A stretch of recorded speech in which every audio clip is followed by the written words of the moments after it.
Nakilala na ba natin ang Diyos? Amen. Sino ang Diyos?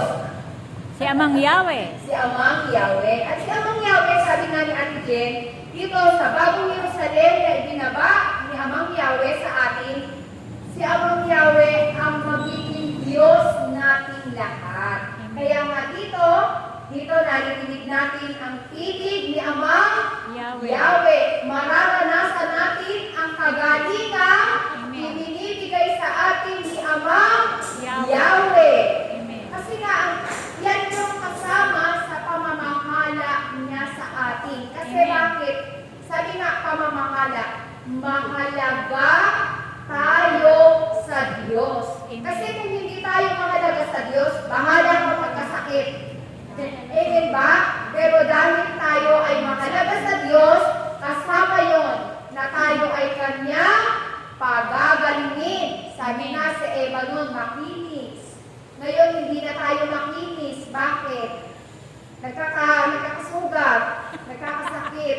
Pero dito, pakikinisin tayo ni Amang Yahweh. Kasi si Amang Yahweh ay Diyos na makapangyarihan sa lahat. Amen. Sa kay Amang Yahweh, walang imposible. Ipararanas niya sa atin yung kanyang mapaghimalang kagalingan. Amen. Mga kapangyarihan na kung saan sa kay Amang Yahweh lang natin matatagpuan. Amen. Amen ba? Amen. Palakpakan natin ang malakas sa ating Panginoon. Praise Yahweh! Praise Yahweh! Praise Yahweh! Dapat yung mga pinapagaling ni Amang Yahweh, malakas ang palakpak. Amen. Pinagaling ka na, ayaw pang pumalakpak. Di ba? Dapat yung pinagagaling at yung mga pinaghihimalaan ni Amang Yahweh, dapat yung malalakas ang palakpak, hindi yung pinagaling na. Wala lang.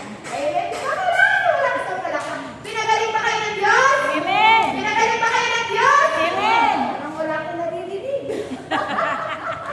Pinagaling ba kayo ng Diyos? Amen. Pinagaling ba kayo ng Amang Yahweh? Amen. Palakpakan natin ang ating Panginoon. Praise Yahweh! Sabi nga konti man daw tayo sa paningin ng Diyos ngayon, pero pararamihin naman tayo ng ating pananampalataya. Amen. Hindi naman tinitingnan ng Diyos sa dami ng bilang natin. Tinitingnan ng Diyos yung laman ng ating Puso. puso. Sino ang nasa puso nyo? Si Amang Yahweh. Ayun lang na. Ano naman ang puso nyo? Si Amang. Amen! Ang ating Panginoon. Talakpakan natin ang malakas sa ating Panginoon. So ngayon, mga kapatid, nais niyo pa ba ng isang dessert? Sabi sa dessert daw, lalong sumasarap. Kung kanina, matamis. Ngayon, medyo matamis na matamis. Yan. Kaya yan, pakikinggan natin ulit, bubuksan natin ulit ang ating tenga. Sabi nga, ang salita ng Diyos ay nabibigay buhay. Yan. Ito yung mga bumubuhay. Kaya pakikinggan natin, baka merong patay sa ating katawan. Pag nakarinig tayo ng salita ng Diyos, tayo ay biglang mabuhay. So hindi ko na patatagalin, mga kapatid, ibibigay ko na po muli ang magbibigay ng tungkol sa salita ng Diyos sa ating panahon, tungkol sa paghahari ng Diyos sa ating panahon at sa nababagong panahon. Walang iba ang ating ina ng bagong Jerusalem, ang hinirang ng Diyos bilang tagapagpahayag ng kanyang mabuting balita. Walang iba ang ating inang puri. Palakpakan natin na malakas ang ating Panginoon.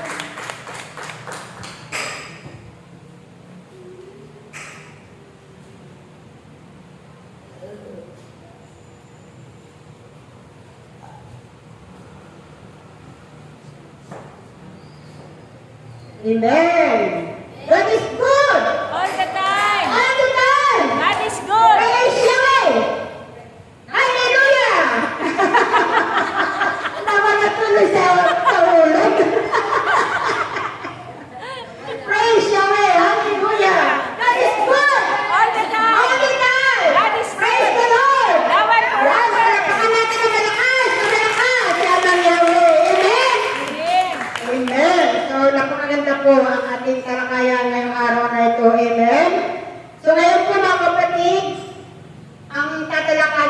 po ngayon ay tungkol po sa ating Ebanghelyo.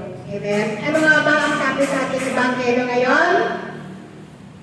Ang pagparito ng anak ng tao ay parang kidlat.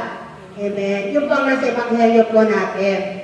At doon po sa pagdating ng anak ng tao na parang kidlat, ito ay nahalintulad ng ating Panginoon doon sa panahon o kapanahunan ni Noe.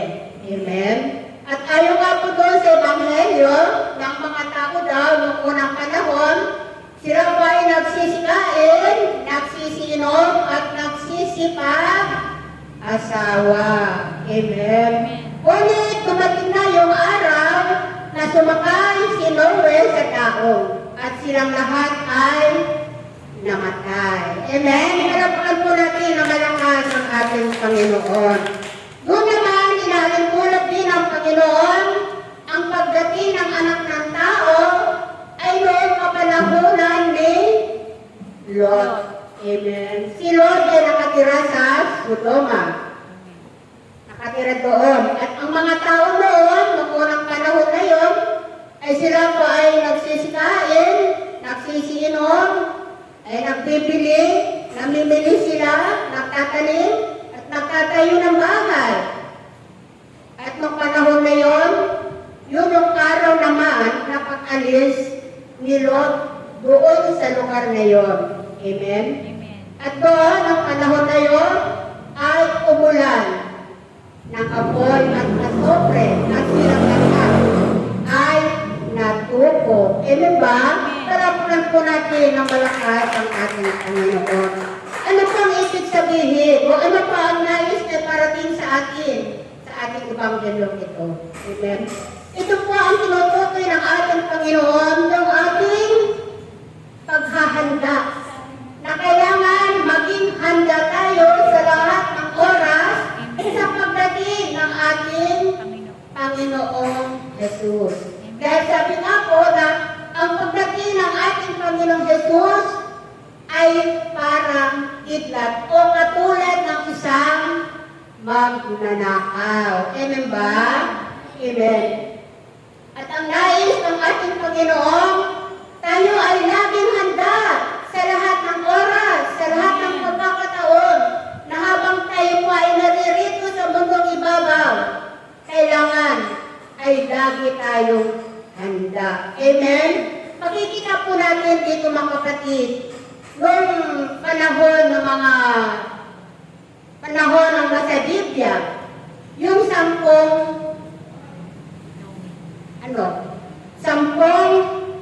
dalaga. Amen? Yung 10 dalaga na sila po ay sasalubong sa lalaking ikakasal. Amen? Yung kanilang pagsasalubong, yung 5 dalaga ay kompleto ang kanilang dala. Amen? Kompleto, meron silang gasera at meron silang gas, yung petrolyo, kerosene. Yun yung kanilang extra na gamit. Kasi ang 5 dalagang ito ay matalino. Sila ay matatalino. Nagdala sila ng extra kasi hindi nila alam kung anong oras na dadating ang ating Panginoong Jesus. Yung lalaki ikakasal na kanilang hinihintay. Amen? At doon po mga kapatid, dahil nga po sa sobra, yung dala nilang kerosene, habang naghihintay sila ng lalaking ikakasal, ay sila ay naubusan ng kerosene. At doon, dahil sa naubusan silang kerosene, meron silang extra pa na kerosene. Kaya, yung ilaw nila ay nagtuloy-tuloy, hindi ito namamatay, hindi ito aandat-andat yung kanilang ilawan. Pero doon sa 5 dalaga na yun, anong nangyari? Kasi nga, mga hangal, babaeng hangal. Amen? Alam nila na sila ay maghihintay ng mahabang oras. Kasi hindi nila alam kung anong oras darating yung lalaking kakasal na kanilang hinihintay. Amen? At yung mga babae na yun, sabihin natin na walang talino. hindi nila iniisip na sila ay maghihintay ng mahabang oras. Kasi hindi nga nila alam, hindi nila batid kung anong oras darating yung lalaking ikakasal na kanilang hinihintay. At nung padating ng panahon na dumating na yung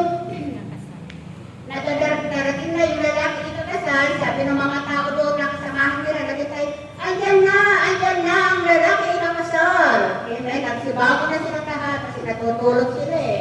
Natutulog sila. Hindi nagsibangon na sila lahat. Amen. At sinindyan na yung kanilang ginawa. Amen. Yung limang hangal, nakahanda na yung limang matatalino, nakahanda na yung kanilang ginawa. Sinindahan nila at sila ay nakasabay nila yung lalaki ikakasal at pumasok sila doon sa kaharian ng langit. Amen. Pero yung limang hangal na babae, dahil wala silang extra kerosene, hindi sila nakapasok sa pintuan na pinasok ng lalaking ikakasal. Sa ano yung pinto na yun? Yung pinto ng kaharian ng langit. Amen? Palapakan po natin na malakas ang ating Panginoon. Pero sabi nga po ng ating Panginoon sa banal na kasulatan, na hindi lahat ng tumatawag sa akin ng Panginoon ay papasok sa kaharian ng langit, kundi yun lamang sumusunod sa kalooban ng aking amang nasa langit. Palapakan po natin na malakas ang ating Panginoon. Mga kapatid, ng panahon ngayon, balikan po natin ang kwento ni Noe. Noong panahon ni Noe, ano yung mga ginagawa ng mga tao ng panahon na yun? Sila ay nasilaw sa kalayawan. Na wala silang ginagawa kundi magpakasaya. Nagsisikain, nagsisiinom, nagsisipag-asawa. Lahat siguro ng mga makamundong gawain o makasalibutang gawain ay nasa sa kanila na. Ginagawa na nila lahat yun. Wala na silang panahon sa Diyos. Lahat ginagawa nila ng kasama. Masyado silang bese. Masyado silang kabisihan sa mga kanilawan na ginagawa nila. Amen? Kaya minsan siguro hindi sumagi sa isip nila, sa puso nila, na tawagin ang Diyos na makapangyarihan sa lahat. Na hindi nila naalaala na isip na lumapit sa Diyos, tumawag sa Diyos, umanalangin sa Panginoon, na makipag-ugnayan sa Panginoon, na kung saan ito yung nagpapaalaala sa mga tao na dapat sila ay tumawag sa Diyos, na dapat sila ay lumapit sa Diyos, na sila dapat ay manalangin sila. Pamamagitan ng panalangin, sila ay nakikipag-ugnayan sa Diyos. Pero walang ginawa ang mga tao ito. Wala silang ginawa, puro kasamaan ang kanilang ginagawa. Wala silang ginawang mabuti ng panahon na yun. Yun yung unang mundo, unang daigdig na ginawa ng Panginoon. Na nakita ng Panginoon ang mga tao ito ay ubod sila ng kasamaan. Ubod sila ng kasalanan na patuloy na gumagawa ng kasamaan. At praise the Lord, na habang naghihintay ang Panginoon sa kanilang pagbabago, na nakasinay naman kasi ng Panginoon na ang mga tao ito ng panahon ni Noe ay mabago ang mga tao ito. At balik na sila sa gagawin ng Panginoon na pagliligtas sa kanila. Amen? Pero, noong panahon na yun, ay hindi nila naisip ng Diyos. Pero ang Panginoon, dahil mahal ng Panginoon ang mga tao ito na nasisilaw sa kalayawan. Amen? Ang Panginoon ay naghihintay pa rin sa kanila. Upang sila ay magbalik loob sa Diyos. Upang sila ay magbago sa kanilang maruning pamumuhay. Sa kanilang masamang pamumuhay. Kasi alam na mga kapatid, ang Panginoon ay matyagang maghintay lang. Aantayin na kung kailan ka magbabago. Ganyan po ang Diyos eh. Hindi nagbibilang ang Panginoon kung hanggang kailan ka magbabago, maghihintay pa rin ang Panginoon. Pero ang sabi na natin na, ang Diyos ay makatamo na. Ang Diyos ay makatwirang. Maghihintay pa rin na maghihintay ang Panginoon. Alam niyo mga kapatid, dahil sa pagmamahal ng Panginoon sa mga taong ito na nais na magbago, nais ng Panginoon na maligtas ang mga taong ito. Ginamit niya si Noe. Amen?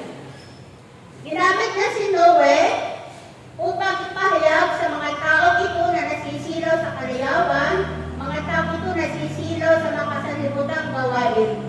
Ipinahayag ni Noe ang kalooban ng Diyos sa kanila, na sila ay magbago, na sila ay magbagong buhay, na sila ay magsisi at tumalikod sa kanilang mga kasalanan.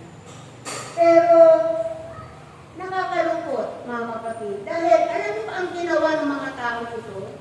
Sa halip na pasalamatan nila si Noe na ginamit ng Panginoon para sila ay iligtas ng Diyos, pinagtawanan pa nila si Noe.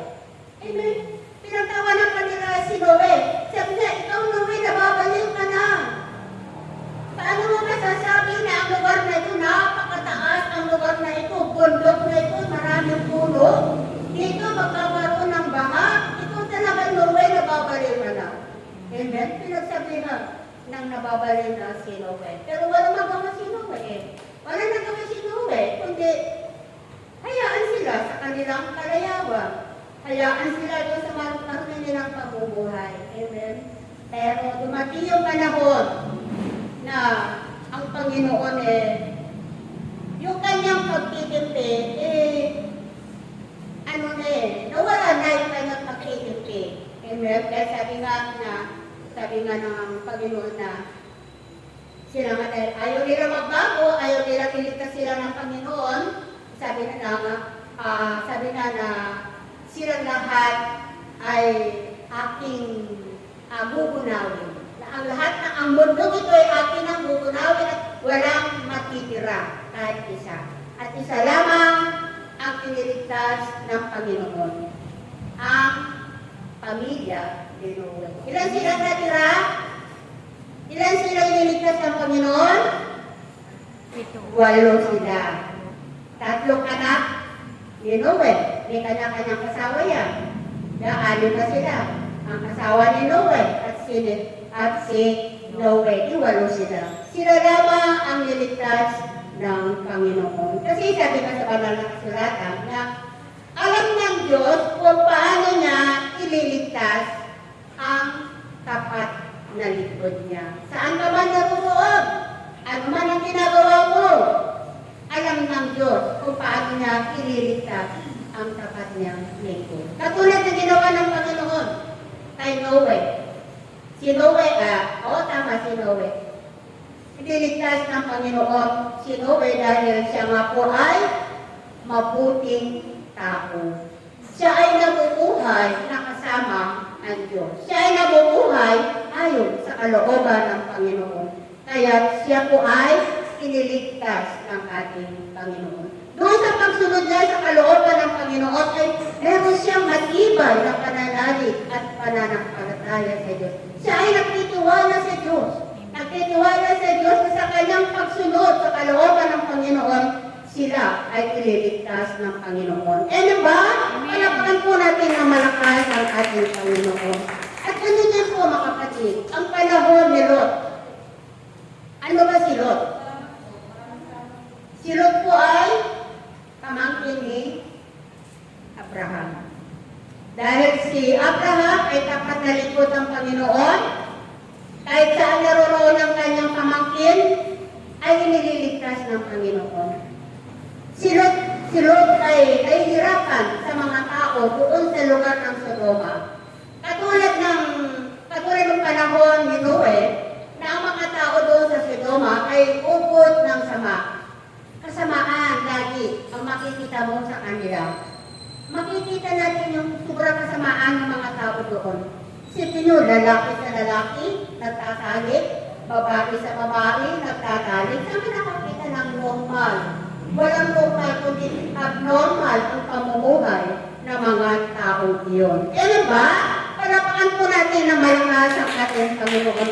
At hindi kinalugan ng Panginoon ang pamumuhay na nakikita niya sa mga taga-Sodoma. masyadong masama ang kanilang ginagawa o kung kasamaan ang kanilang ginagawa. At yun ang nga po mga kapatid, merong sinuwa ang Panginoon ng mga anghel doon sa lugar na yun.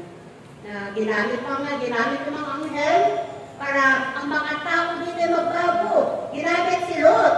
At pinagsabihan niya yung mga tao na huwag niyong galawin ang aking mga bisitang ito, ang aking mga anak na lamang ang galawin ninyo. Sabi ni Lot sa mga tao masama.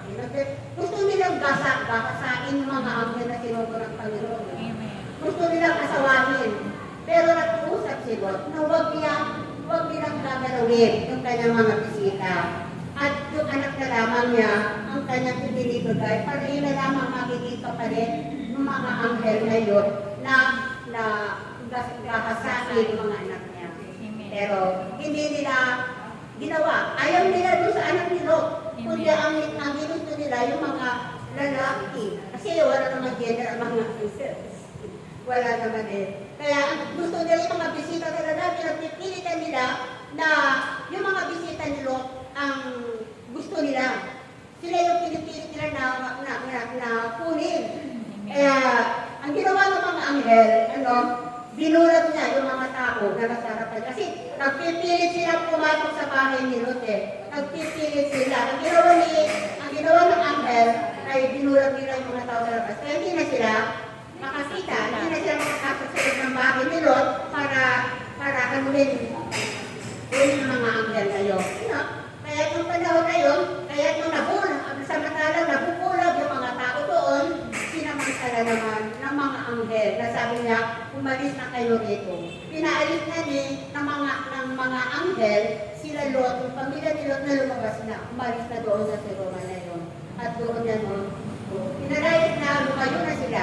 At doon nakalayo na sila, doon naman pinaulan ng Diyos ng apoy at asopre ang lugar na yun. At lahat ng mga tao doon ay nagpupok silang lahat. At walang nakaligtas doon kundi si Lot at ang kanyang pamilya. Palapakan po natin ng malakas ang ating Panginoon. So ano nga ba mga kapatid ang ibig sabihin dito? Na tayo nga po mga kapatid, bilang lingkod ng ating Panginoon. Alam natin ang kalooban ng Diyos. Alam natin ang kanyang salita. Na kung saan ang salita ng Panginoon ay araw-araw natin kinakain. Araw-araw na binubusog tayo ng Diyos ng kanyang salita. At ang nais ng ating Panginoon, mga kapatid, tayo po ay mabuhay ayon sa salita ng Panginoon. Tayo po ay mabuhay ayon sa kanyang kalooban. At makita natin yung paghahari ng Diyos sa buhay natin. Diba sabi nga po ng ating Panginoon sa Mateo 26 yata yun, Mateo 31 pa yun. Sabi doon na, kaya nga pag sumakitan ninyo ng higit sa lahat, na kayo'y pagharian ng Diyos at mamuhay ng ayon sa kalooban ng Diyos. Kalooban po natin na malakas ang ating Panginoon. At iyon po mga kapatid ang nais ng ating Panginoon. Tayo po ay mamuhay ayon sa kalooban ng Panginoon. Hindi natin kailangan na hindi na kailangan na hintayin natin na tayo po ay utusan. Kundi bagkus tayo po ay magpusa at gumawa ng mabuti sa ating kapwa. Alam natin lahat mga kapatid na ang paggawa ng mabuti ay ito ang kalooban ng Diyos. Ito ang kalooban ng Panginoon. Ang paggawa ng mabuti sa iyong kapwa ay ito yung kalooban ng Diyos na kung saan ay ito yung pagtatanim natin.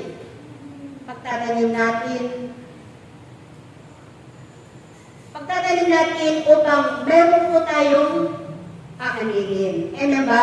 Palapakan po natin ang malaking kurasan ng ating Panginoon. Kasi nga, kailangan nga po natin sa ating magtanim ng mabuti. Kasi kung hindi tayo magtatanim, pagdating ng panahon, wala tayong aanihin. Amen? Wala tayong aanihin. Pero gumawa tayo ng mabuti. Ano ba yung mabuti na ginagawa natin? Ang pinaka the best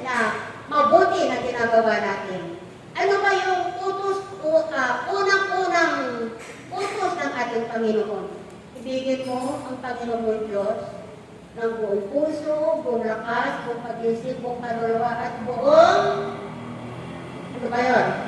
Lakas. Buong lakas. Amen. At ibigin mo ang iyong kapwa, gaya ng pag-ibig mo sa iyong sarili. Amen. Ito nga po mga kapatid, itong ginagawa natin dito. Dahil nga po, masasabi natin na umiibig tayo sa Diyos. Iniibig natin ang Panginoon. Kasi, nasa atin ang kanyang Espiritu. Umiiral ang kanyang Espiritu sa ating buhay. Kaya mas lamang yung tayo po ay gumagawa ng mabuti. Mas nakakalamang yung tayo pa ay sumusunod sa kalooban ng Diyos. Mas nakakalamang yung paggawa natin ng kabutihan kaysa paggawa natin ng masama. Kasi alam natin na ang Diyos ay mabuti. Alam natin na ang Diyos ay banal. Alam natin ang Diyos ang siya nakahari sa buhay natin. Ito yung dapat na umiral sa buhay natin. Na makita natin ang kabutihan na ginagawa sa atin ng Diyos. So yung kabutihan na ginagawa sa atin ng Panginoon, ito naman po yung isisure natin sa ating kapwa. Katulad ng ginagawa natin. Kasi ang nais ng Panginoon, tayo po lahat ay magkaroon ng kaligtasan. Ang nais ng Diyos, ang kalooban ng Panginoon, tayo lahat ay maligtas. Kaya ano nga bang pamamaraan ng Panginoon sa atin? Bilang tayo po yung unang tinawag ng Diyos. Bilang tayo po yung unang po hinirang ng Panginoon. Tayo ay naturuan. Tinuruan tayo ng Panginoon. Binigyan tayo ng panlungan. Binigyan tayo ng kapangyarihan. Kapangyarihan para makapagpahayag ka ng salita ng Diyos. Kapangyarihan para ikaw ay makapagpagaling. Kapangyarihan para makita mo yung gawa ng masamang espiritu na karamdaman. Amen? At hindi yan matitris ng doktor, maliban sa mga pinagkaharian ng Diyos, maliban sa mga pinagkalooban ng kapangyarihan ng Diyos. Amen? Dahil ito ay meron na sa atin, pinagkaloob sa atin ito ng Diyos, ay ito naman yung i-share natin sa ating kapwa. Dahil ito ang kalooban ng Diyos. Ito ang nais ng ating Panginoon. Pinagkalooban tayo ng Diyos ng karunungan magpahayag ng salita ng Diyos. Ang sabi ng Panginoon, humayo kayo sa buong sanlibutan at ipahayag ninyo ang tungkol sa paghahari ng Diyos. Ipahayag ninyo ang salita ng Diyos sa lahat ng dako ng mundo. Bautismuhan sila sa ngalan ng Ama, ng Anak at ng Espiritu Santo at turuang sumunod sa lahat ng aking ipinagpuputos. At ako ay kasama ninyo hanggang sa wakas ng sanlibutan. Kasama natin ang Diyos sa bawat lakad natin, sa bawat paghayo natin, ano man yung ginagawa natin, nagpapahayag ka ng salita ng Diyos, nagpapagaling ka, nagpe-pray over ka, kasama mo ang Diyos. Lagi natin kasama ang Diyos. Kaya wala tayong dapat na ikatakot. Amen? Humayo tayo at ipahayag natin ang salita ng Diyos.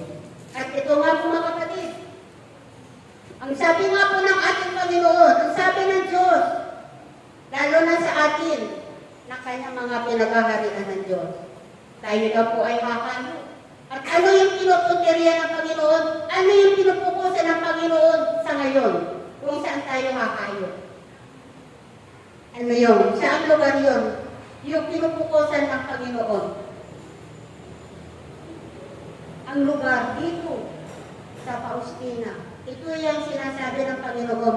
Ito yung laging minimensahe ng Panginoon na dito natin ipapahayag ang kanyang salita. Dito natin ipapahayag ang salita ng Diyos na kung saan ito yung makapagliligtas sa kanila. Doon kasi sa lugar natin, tapos na doon eh. Doon sa mga karating lugar natin, tapos na tayo roon. Kaya tayo ay dinala ng Panginoon sa lugar na ito para dito naman natin ipapahayag ang makapangyarihang salita ng Diyos. Ang kanyang mabuting balita tungkol sa paghahari ng Diyos. Parapakan po natin ng kalakasan. Kaya nga mga kapatid, kapag tayo po ay tinawag ng Diyos, kailangan huwag na po tayong tatalikod pa. Kapag narito na tayo sa paglilingkod sa Panginoon, ay manatili na po tayo dito sa paglilingkod sa Panginoon. Di ba sabi sa ating pagbasa kanina na ang nasa bubungan ay huwag nang bumaba. Ang nasa bukid ay huwag nang pumunta sa kanyang tahanan para iligtas ang kanyang mga ari-arian. Ibig sabihin, kapag ikaw ay tinawag ng Diyos, na ikaw ay maglilingkod sa kanyang ugasan, huwag ka nang tatalikod sa kanya. Huwag ka nang babalik sa iyong pinanggalingan. Dahil hindi mo alam na mayroong naghihintay na kapahamakan sa iyo doon. O, di ba? Yun ang sabi ng Panginoon sa ating pagbasa na huwag ka nang bumalik, huwag ka nang bumaba kapag nasa bubungan ka na, huwag ka nang bumaba para iligtas mo ang iyong ari-arian. Katulad ng ginawa ng asawa ni Lot. O, di ba? Ang asawa ni Lot, anong ginawa ni Lot? Lumingon, sabi ng anghel, na huwag silang lilingon, kailangan diretso sa kanilang pagtakas sa kapahamakan na pwedeng mangyari sa kanila. Amen? Amen. Diretso! Kailangan diretso ang lilingon. Kaya anong ginawa ni asawa ni Lot? Hindi nakatiis. Kasi iniisip niya yung mga are-arean nila sa bahay na naiwan. Amen. Kaya ang nangyari, hindi nakatiis yung asawa ni Lot, lumingon siya. Kaya anong nangyari kay doon sa asawa ni Lot? Siya ay naging asin. Amen? Gusto niyo ba yung maging asin? Ayaw niya? Kailangan diretso na ang paglilingkod natin sa Diyos. Wala nang tatalikod, wala nang lilingon. Sabi na ng Panginoon sa palalakasan ng ano sabi ko na, hindi karapat-dapat ang sino man nag-aararo na palaging lumilingon na lingon. Kailangan, kasi kung habang nag-aararo ka, kalingon ka ng lingon, yung inaararo mo, hindi mo na alam kung saan ang direksyon ng inaararo mo. And paliko-liko na rin yung inaararo mo. Hindi na ito tuwid. Kailangan diretso kung nag-aararo ka. Kasi pag pinaniman mo ng mga palay, kailangan diretso din. Hindi pwede yung paliko-likong ganyan. Diba? Yun ang ibig sabihin ng ating Panginoon. Kapag tayo pa na sa paglilipod sa Panginoon, kailangan direct to the point. Direct to the point ka na, ano ba yun? Kailangan diretso na. Huwag ka nang palingon-lingon ka. Kasi sabi ng Panginoon, ang palaging lumipalingon-lingon ay hindi karapat-dapat sa paghahari ng Diyos. Palapakan po natin na malakas ang ating Panginoon. God is good! All the God time. is good! All the All time. the time! God is good. All the time! God is Praise good. the Lord! Now and Now and forever. Palapakan po natin na malakas ang ating Panginoon. Yung po mga kapatid. Kaya po mga kapatid, tayo po mga kapatid, binigyan tayo ng Panginoon ng kanya-kanya tayong tungkulin. Kaya mga tungkulin na yan ay pasalamatan natin sa Diyos. Magpasalamat tayo sa Panginoon dahil binigyan tayo ng tungkulin. Amen? Di ba? Malulungkot ka pag wala kang tungkulin. Amen? Malulungkot ka, di ba? Katulad halimbawa na Ate Benos. Sister Benos, binigyan siya ng maglilit ng prayer. So, si Ate, ito naman, yung Iscariot, siya siyang interpreter. Sila yung tumatayo. Si Ate Connie naman, siya naman ang papayag na salita ng Diyos. Amen? Binigyan sila kanya-kanyang tungkulin. Samantalang ako, nag-ibig ako ng bibili sa akin nilong ako yung tungkulin na gagawin ko. Siyempre, makikay ka hindi ka binigyan. O ano ibig sabihin nun? Ano ibig sabihin, hindi ka binigyan? Ano? Yan ang malaking question mark. Palapakan po natin ang malakas ang ating Panginoon. Hindi natin alam kung ano yung kalooban ng Panginoon, kung bakit hindi ka binigyan ng tungkulin. Kaya dapat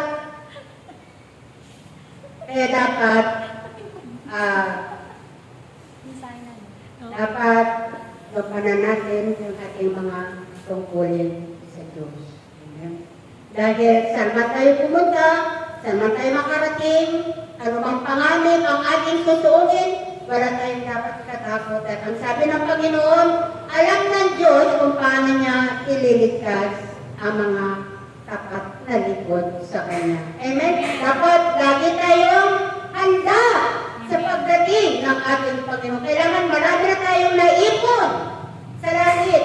Dahil sabi nga ng Panginoon sa banal na kasulatan na huwag kayo mag-impok ng kayamanan dito sa lupa. Sapagkat dito sa lupa ay maraming magnanakaw, sinisira ng tama, sinisira ng kalawang. Amen? Amen. Ang dapat, ang ipukin ninyong kayamanan ay ang kayamanan doon sa langit. Amen? Sapagkat doon sa langit ay walang naninira, walang magnanakaw, walang naninira ng tama, walang naninirang kalawang. Amen? Doon. Sa halip, ang ipukin ninyo ay yung kayamanan sa langit, sapagkat doon sa langit kung saan naroon ang inyong puso ay naroon din naman ang inyong kayamanan. Amen. Kung saan naroon ang inyong kayamanan, naroon din naman ang inyong puso. Paras lang yun eh, di ba? Nauna lang. Sabi nga, may nauuna, may nahuhuli, may nauuna. Pero pwede pa rin. Amen? Palapakan po natin na malakas ang ating Panginoon. Kaya mga kapatid, magpantay po tayo at maghanda sa pagdating ng Panginoon. Yun naman po, maraming salamat po at maraming salamat kay Aman Lawit. Maraming